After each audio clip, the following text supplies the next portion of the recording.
ሰላም ጤና ይስጥልኝ ውድና የተከበራችሁ የቻናሌ ተከታታዮች፣ ይህ ኬና ኒውስ ነው። ቅዳሜ ጥቅምት 9 2017 ዓ.ም የተሰሙትን ዜናዎች ወደ እናንተ ይዤ መጥቻለሁ። በቅድሚያ ማርስቶቹን የዶክተር ደብረጽዮን ቡድን ሰላማዊ ትግል እንደሚያደርግ አስታወቀ። በዶክተር ደብረጽዮን ገብረ ሚካኤል የሚመራው ህወሓት ቡድን በትናንትና በስቲያ ሐሙስ ጥቅምት 7 2017 ዓ.ም በመቀለ ሰማዕታት ሐውልት አዳራሽ ከባለሀብቶች ጋር ባካሄደው ስብሰባ እርሳቸው በሚመሩት ቡድን ሰላማዊ ትግል እንደሚያደርግ አስታወቀ። ዝርዝሩን ይዘነዋል። እስራኤል በሶማሊላንድ የጦር ሰፈር መገንባት እንደምትፈልግ ተገለጸ። እስራኤል በሶማሊላንድ የጦር ሰፈር ለመገንባት ፍላጎት እንዳላት የተለያዩ መገናኛ ብዙሃን እየዘገቡ ይገኛል።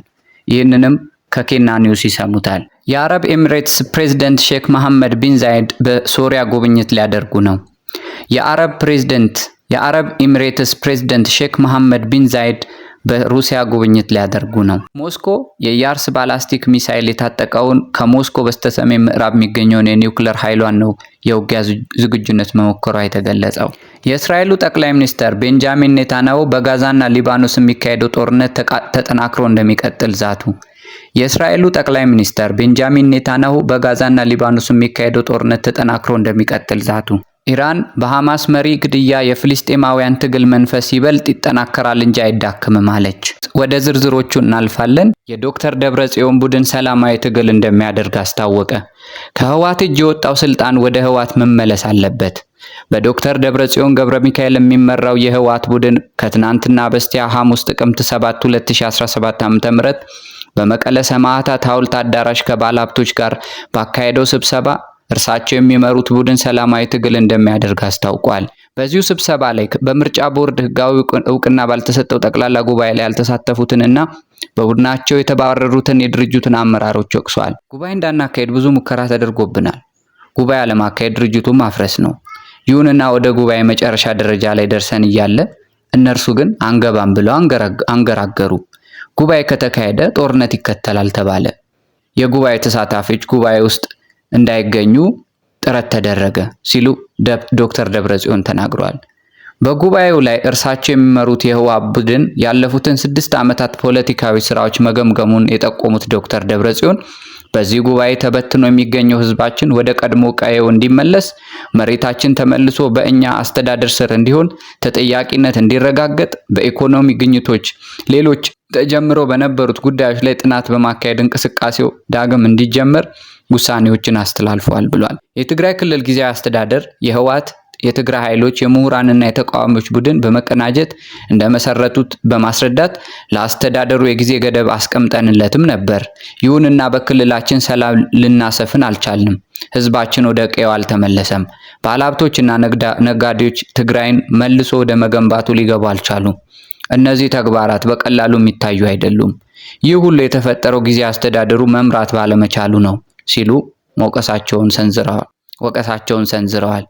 የትግራይ ክልል ብሔራዊ ጥቅም አደጋ የተጋረጠበት መሆኑን የጠቆሙት ሊቀመንበሩ የጊዜያዊ አስተዳደሩ አመራሮች የትግራይ ህዝብን ለመበተን በአካባቢነት ላይ አተኩረው እየሰሩ ናቸው በማለት አብጠልጥለውታል። የትግራይ ክልል ብሔራዊ ጥቅም አደጋ ላይ እየተጋረጠበት መሆኑን የጠቆሙት ሊቀመንበሩ የጊዜያዊ አስተዳደር አመራሮች የትግራይ ህዝብን ለመበተን በአካባቢነት ላይ አተኩረው እየሰሩ ነው በማለት አብጠልጥለውታል። ኃላፊነት ስለሌለብን ጊዜያዊ አስተዳደሩ እንዲፈርስ አንሻም። መንግስት የመጥላት ፍላጎት የለንም። በውስጣችንም ሆነ በፌዴራል መንግስቱ በኩል ያሉ ጉዳዮች በውይይት እንፍታን ያልነው። ግለሰብ ግን ተቋም እንዲሆን አንፈቅድም። ከሁሉም ወገን ጋር በመግባባት አሰራሮችን መከወን እንዳለባቸው እናምናለን።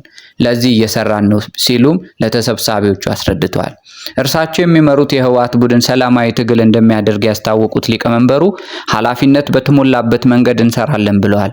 ወደፊት እንደሚደረግ የተገለጸው ሰላማዊ ትግል ጊዜያዊ አስተዳደሩ ብቃት ባላቸው አመራሮች ስር ሆኖ የተሰጡትን ቁልፍ ኃላፊነቶች በተገቢው መንገድ እስኪተገበሩ ድረስ እንደሆነም ሊቀመንበሩ አስታውቀዋል።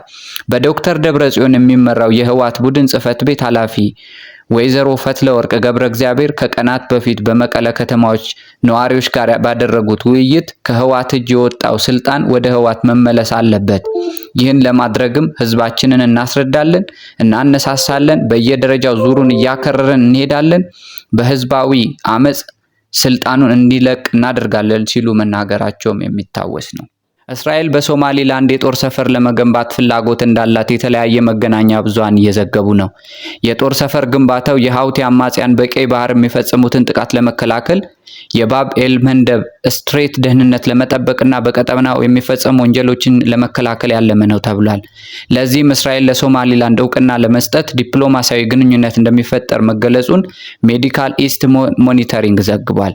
በምስራቅ አፍሪካ ስትራቴጂያዊ ከሚባሉ አካባቢዎች አንዱ እንደሆነች የሚነገርላት ሶማሊላንድ 1/3ኛውን የዓለማችን የባህር ንግድ ዝውውር የሚከናወንባት ዘገባው አመልክቷል። በምስራቅ አፍሪካ ስትራቴጂክ ከሚባሉት አካባቢዎች አንዷ እንደሆነች የሚነገርላት ሶማሊላንድ 1/3ኛው የዓለማችን የባህር ንግድ ዝውውር እንደሚከናወንባት ዘገባው አመላክቷል። ሶማሊላንድ ከኤደን ባህረ ሰላጤ በ740 ኪሎ ሜትር ርቀት ላይ የምትገኝ ሲሆን የባብ ኤል መንደብ መስመር እና ቀይ ባህርን ደህንነት ከህገወጥ የሰዎች ዝውውር፣ የባህር ላይ ውንብድናና ሌሎች የሽብር ጥቃቶች ለመከላከል ቁልፍ ቦታ መሆኗ ይነገራል። የኢትዮጵያ መንግስት ራስ ገዟ ሶማሊላንድ በአዲስ አበባ ኤምባሲ እንድትገነባ በነፃ ቦታ ሰጠ። የሶማሌ ውጭ ጉዳይ ሚኒስተር ኢሳ ካይድ ለግዛቲቱ በተሰጣት ቦታ ላይ ትናንትና የኤምባሲውን የመሰረተ ድንጋይ አስቀምጧል። መንግስት ለኤምባሲው መገንቢያ ቦታ መስጠቱን በኢትዮጵያና በሶማሊላንድ መካከል ያለውን የሁለትዮሽ ግንኙነት ይበልጥ እንደሚያጠናክረው የግዛቲቱ የውጭ ጉዳይ መስሪያ ቤት ገልጧል። በአማራ ክልል በዳኞች ላይ እየተፈጸመ ያለው በዘፈቀድ እስር አስቸኳይ እንዲቆም ይገባል ሲሉ የክልሉ ዳኞች ማህበር አስታወቁ። በአማራ ክልል እየተፈጸመ ያለው የዳኞች እስር፣ ማዋከብና መሰል ኢሰብአዊ ድርጊቶች ካለፈው 1 ዓመት ወዲህ ተባብሶ ቀጥሏል ያለው የአማራ ክልል ዳኞች ማህበር ድርጊቱን ባወጣው መግለጫ አውግዟል።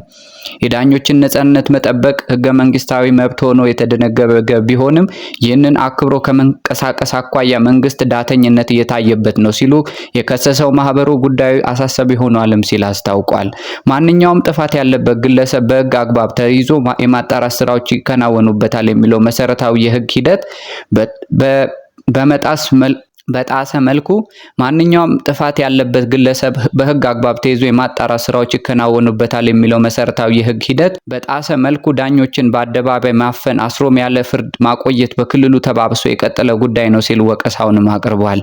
አሁን ላይንም 8 ያህል ዳኞች ያለምንም የፍርድ ሂደት ታስረው ይገኛሉ ያለው ማህበሩ የአካሄድ ፍትህን ለማረጋገጥ በሚሰራው ስራ ላይ ጥላ የሚያጠላ ስለመሆኑም ጠቁሟል። የሰው ልጅ የዳኝነት ማክበር ዘላቂ ሰላምና ኢኮኖሚያዊ እድገት እንደሚያመጣ የዳኝነት ነጻነትን መጠበቅ መሰረታዊ ጉዳይ መሆኑንም በማንሳት የታሰሩ አባላቶችን በአፋጣኝ እንዲፈቱ ሲልም አሳስበዋል። ሄዝቦላ በእስራኤል ጠቅላይ ሚኒስተር ኔታንያሁ መኖሪያ ቤት ላይ ድሮን ጥቃት ፈጸመ። የሊባኖሱ ሄዝቦላ ቡድን በእስራኤል ጠቅላይ ሚኒስተር ቤንጃሚን ኔታንያሁ መኖሪያ ቤት ላይ የድሮን ጥቃት መፈጸሙ ተሰማ።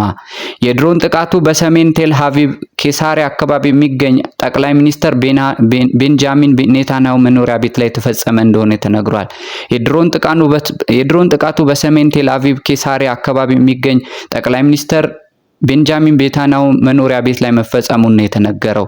የእስራኤል ጦር ጥቃቱን አስመልክቶ በሰጠው መግለጫ መነሻው ከሊባኖስ የሆነ ድሮን በኬርሲያ የሚገኝ የጠቅላይ ሚኒስተር ኔታንያሁ መኖሪያ ቤት ላይ በቀጥታ ጥቃት መፈጸሙንም አረጋግጧል። ጥቃቱ በተፈጸመበት ወቅት ጠቅላይ ሚኒስተር ቤንጃሚን ኔታንያሁና ባለቤታቸው እንዲሁም ቤተሰቦቻቸው በቤቱ ውስጥ እንዳልነበሩና በሰው ላይ የደረሰ ጉዳት እንደሌለም ነው የእስራኤል ጦር ያስታወቀው።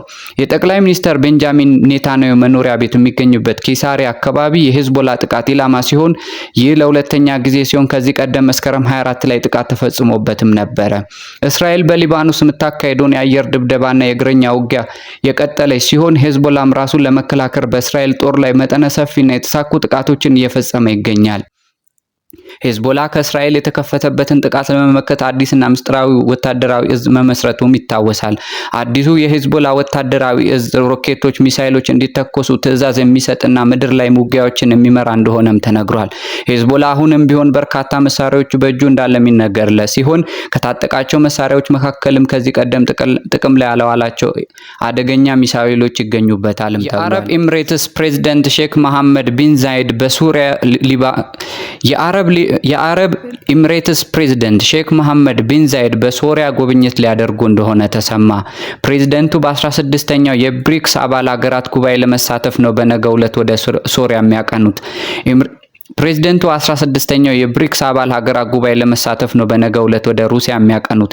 ኤምሬትስ ከጥር 24 ኤምሬትስ ከጥር 2024 ጀምሮ ብሪክስን ከተቀላቀሉ ሀገራት መካከል አንዷ ስትሆን 11 አባላት ባሉት ስብሰባ መሪዎች ጉባኤ እንደምትሳተፍ ኤምሬትስ ከጥር 2024 ጀምሮ ብሪክስን ከተቀላቀሉ ሀገራት መካከል አንዷ ስትሆን 11 አባላት ባሉት ስብሰባ መሪዎች ጉባኤ የምትሳተፈው ለመጀመሪያ ጊዜ ነው። ሼክ መሐመድ ቢን ዛይድ ከብሪክስ ጉባኤ በፊት ከሩሲያው ፕሬዝዳንት ቭላድሚር ፑቲን ጋር የሁለትዮሽ የንግድ ኢንቨስትመንት፣ ኢነርጂና ሌሎች የጋራ ጉዳዮች ዙሪያ ይመክራሉ ተብሎም ይጠበቃል። ሩሲያ የኒውክሌር ኃይሏ ለውጊያ ያለውን ዝግጁነት እየሞከረች እንደሆነ ተሰማ። ሞስኮ የያርስ ባላስቲክ ሚሳይል የታጠቀውን ከሞስኮ በስተሰሜን ምዕራብ የሚገኘውን የኒውክሌር ኃይሏን የውጊያ ዝግጁነት ነው መሞከሯ የተገለጸው። ሩሲያ ባለፈው ሐምሌ ወር በያርስ ሚሳይል 2 ጊዜ ልምምድ አድርጋለች። ሞስኮ ከባላስቲክ ሚሳይል ያነሰ ውጤታማና ርቀት የሚሸፍኑ ከባላስቲክ ሚሳይል ያነሰ ውጤታማነትና ርቀት የሚሸፍኑ ታክቲካል የኒውክሌር ጦር መሳሪያዎችን ዝግጁ ለማድረግ በዚህ ዓመት ለሶስተኛ ጊዜ ልምምድ ማድረጓም ይታወቃል። የዩክሬኑ ፕሬዝዳንት 10,000 የሰሜን ኮሪያ ወታደሮች በዩክሬኑ ጦር ከሩሲያ ጎን ተሰልፈው ሊዋጉ እንደሚችሉ ተናገሩ።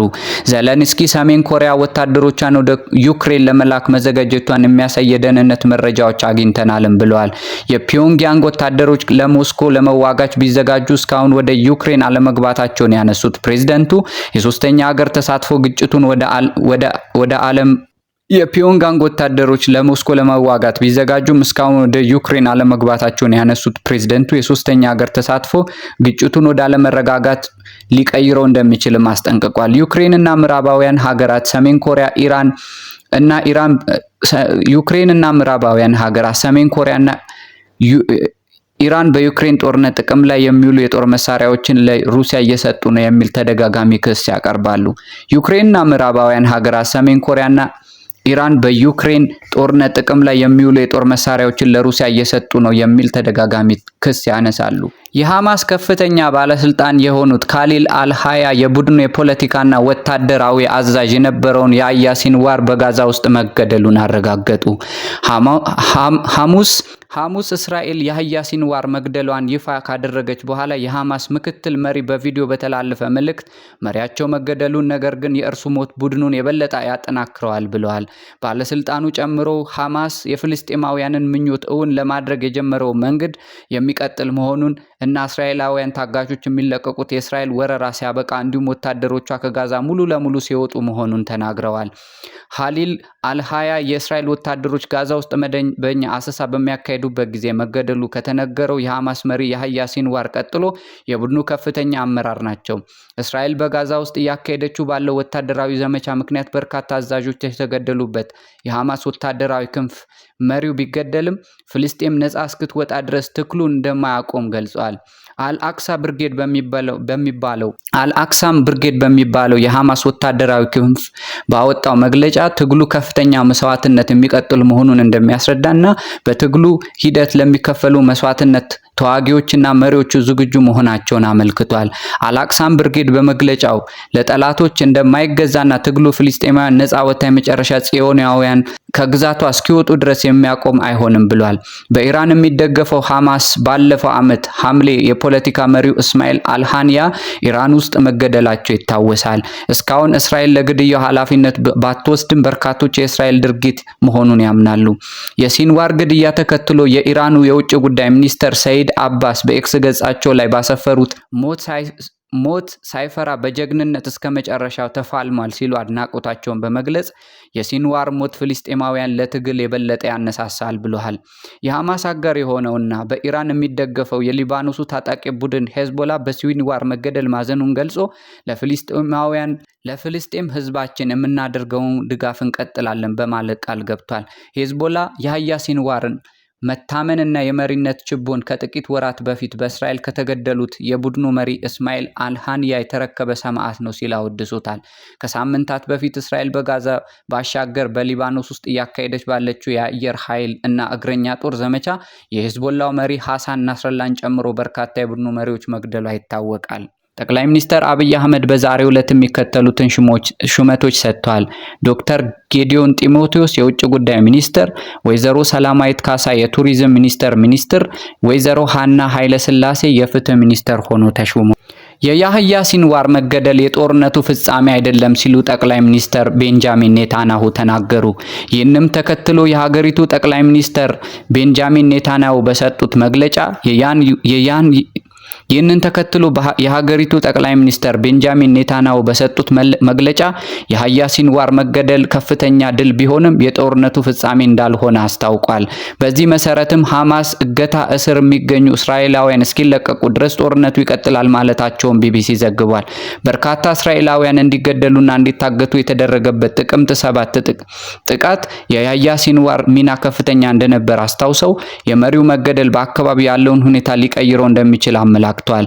የአሜሪካው ፕሬዝዳንት ጆ ባይደን በበኩላቸው የያህያ ሲንዋር መገደል ለእስራኤል ብሎም ለአሜሪካ ትልቅ ድል መሆኑን ገልጸው የመሪው መገደል የአሜሪካው ፕሬዝዳንት ጆ ባይደን በበኩላቸው የያህያ ሲንዋር መገደል ለእስራኤል ብሎም ለአሜሪካ ትልቅ ድል መሆኑን ገልጸው የመሪው መገደል ምናልባትም ጦርነቱ በአጭር ጊዜ እንዲቋጭ ሊያደርገው ይችላልም ብለዋል።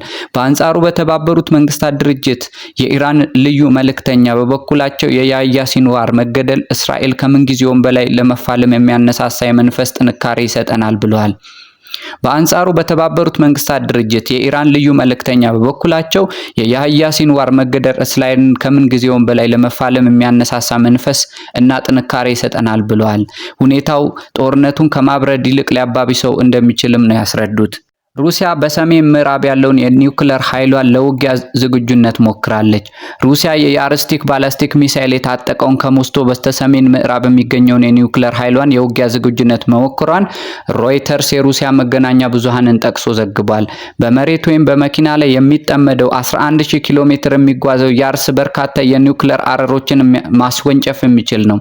ተንታኞች እንደሚሉት ሩሲያ ምዕራባውያን ከዚህ የበለጠ በዩክሬን ጦርነት እንዳይሳተፉ ለማድረግ በዚህ ዓመት በርካታ የኒውክለር ልምምዶችን አካሂዳለች። ሩሲያ በቅርቡ ያደረገችው ልምምድ ኔቶ ዓመታዊ ልምምድ ባደረገበትና የዩክሬኑ ፕሬዝዳንት ቮሎዲሚር ዜሌንስኪ የድል እቅዳቸውን ይፋ ባደረጉበት ተመሳሳይ ሳምንት ነው።